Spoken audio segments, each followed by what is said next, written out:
I'm Mitch Weber, and I want to welcome you to Kansas City, home of the best barbecue at a gas station. And of course, we can't forget the famous fountains of Kansas City. They're a little dry right now, but I think there's a little bit of water still in there. And this fall, Kansas City will also be home to, well, you know.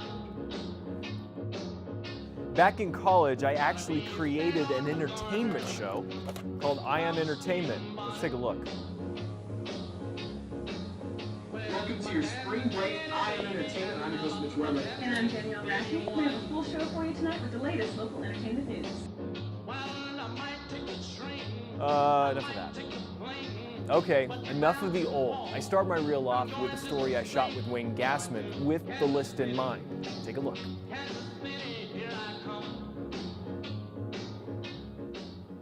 When you're in the market for that new car, there are all kinds of things you get to choose, from the model to the color, maybe not fluorescent green. The one thing you normally can't choose, the car salesman. Look at the size of that trunk. You could put 3 bodies in there. Unfortunately, as a new car salesman, you are pretty much relegated to cruising the lot, standing at the front doors, just talking to everybody who walks in. Now you can scope out a car salesman before stepping foot on the lot through the new website, carsalesman.us. It's a bit like a dating site. It's a dating site for the customer to find the salesman they want to deal with. And once you find your match, you don't have to take him out to dinner.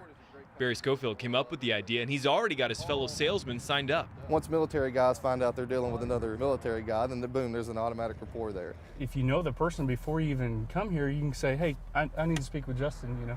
And then we go look at the car, and you're not intimidated. And everybody's going to win, and the customer's going to have a really nice buying experience. Car salesman's going to make money. The dealership, wherever he's working at, is going to make money because they're going to be selling cars. So it's a win-win situation for everybody. And once you're on board, they won't hold it against you if you make an adjustment or two. Does this thing come in fluorescent green? A lot of times we're out here and we use a ruler or a yardstick to show you how much snow we're seeing in the area. Well, this morning, I decided to have a little fun because at first I couldn't find the ruler, so I was like, well, what exactly could I use to measure how much snow we're going to see in the Kansas City area and through our travels today? Well, so I decided to pull out one of my Star Wars action figures. Now, it's not one of my old vintage Star Wars action figures, but it's one of the new ones. Darth Vader, he's been with us today, and as of right now, Vader is almost completely covered up. I also want to give a shout out to a couple of our viewers who had a little fun as I posted pictures of Vader and a couple of the other figures on Twitter.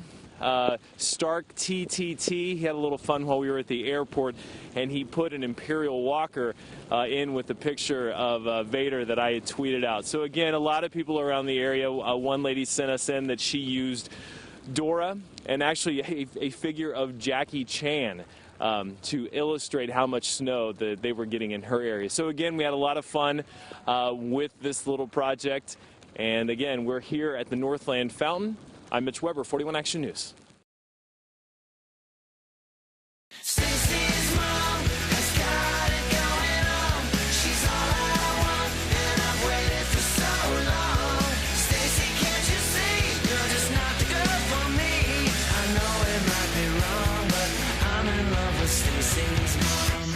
Thursday, a little cold in the morning, 40. Okay, so coat, no coat, raincoat, umbrella, coat, no coat, shorts. Yeah, you got it. 7-day forecast.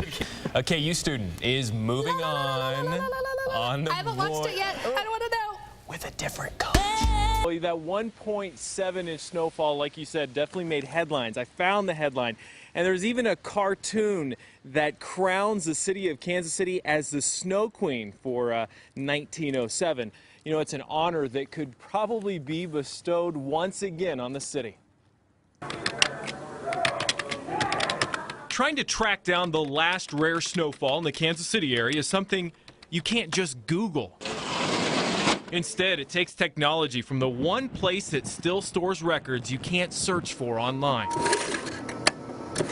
The May 3rd, 1907 edition of the Kansas City Star read, "It began early with large, fluffy flakes that turned to slush." The headline underneath, a cartoon crowning a little girl representing Kansas City as the Snow Queen of May. In the article, a spokesman for the Weather Bureau talked about how there had not been anything like it 19 years since the Bureau was established. It also contained a warning for fruit trees and garden plants that would surely be killed. It also said the only fruit that's safe now is canned fruit. One woman called the Weather Bureau asking when the snow would stop because she was getting married at 4 in the afternoon. Words written a century ago that could still possibly be true 106 years later. And we did hit the streets to find out how people were dealing with it. Of course, we didn't find anyone who was getting married today, but we did find someone who is in the Christmas spirit and someone else who believes this is the beginning of the end of days. When the flakes started to fall, some could only think of the place higher than the snow. This is God's weather, so we just have to deal with it. But it's a blessing to be here to see it. Well, scripturally, it says that the seasons will be mixed toward the end of the age, so it's expected. From scripture to song. Since we know a place to go, let it snow, let it snow, let it snow. At first, I kind of against it, but then I started thinking, you know what, instead of it being a grouch like everybody else is, I figured I might spread a little bit of cheer and started singing Christmas carols. Even if you didn't sing along, some would rather it be Christmas all year long. It's a lot better than being hot.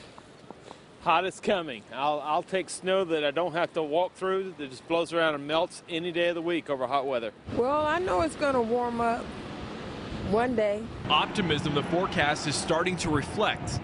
Well, not right away. In Kansas City, Mitch Weber, 41 Action News. Between Missouri and Kansas at one time, they had 230 drive-in theaters between them. Now that number is 19. And this time next year, that number could be even smaller, even in the single digits because of the digital dilemma facing drive-in owners. The summertime with the right weather and the right movies, my goodness, it's like going back in time. The nostalgia is still there as I-70 Drive-In is pushing 50 years old. Hello, I-70 Drive-In Theater. Could I help you? Yeah, we still have several rows of speakers on each screen, but everybody uses their car radio. You just get better sound out of it. Here's what the machines look like. Almost every piece of equipment is original. My name's Daryl Smith. I operate and own the theater. Daryl has only owned it since 1999, and he has watched the theater start to show its age. No, the movie line isn't working right now. We've called the phone company on it. I can tell you what's playing. We have one projector that's making some noises, so we're checking on it more often. Even its trademark marquee is getting costly. I've already done some maintenance on it. Spent $2,500 already this year. It needs another $2,500. The maintenance cost is nothing compared to the investment needed to go digital. 35mm film will go the way of the dinosaur. Hollywood could require an upgrade as early as next year. This is a system that's going to be obsolete fairly soon. To upgrade, drive-ins will need to spend at least $75,000 per screen. It's a sizable amount of money, and I'm a little guy. I just don't have that handy. Making it about $300,000. We're looking for ways to raise the money and hope Hollywood's willing to wait until we do. I think that's a shame. And I'm going to start bringing my grandkids at least one weekend a month all summer.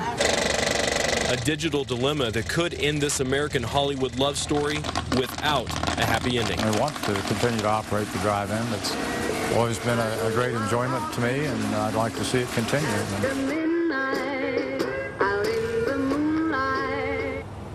And one way for drive-in owners like Daryl to raise money could be to raise ticket prices. Of course, it won't be that big a deal because right now you still get 2 movies for the price of 1. Live in Kansas City, Missouri, Mitch Weber, 41 Action News.